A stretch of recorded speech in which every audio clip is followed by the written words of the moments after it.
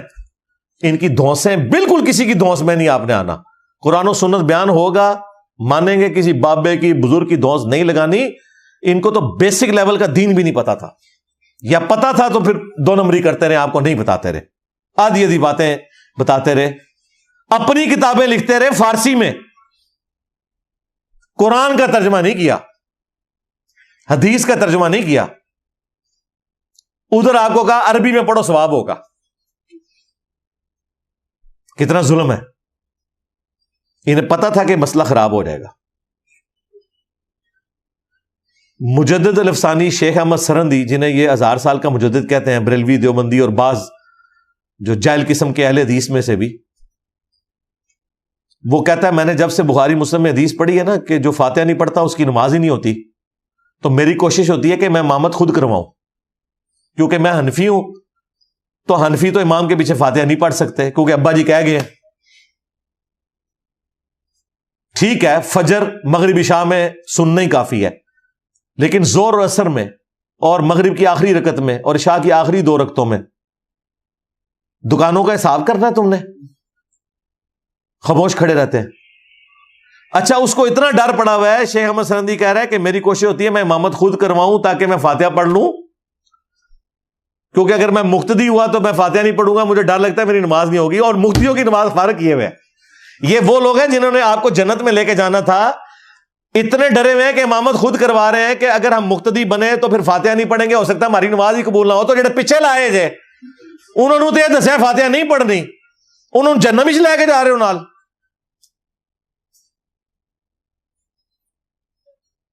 کتنی 2 نمبری ہو رہی ہے, کتنی دھوکہ بازی ہو رہی ہے.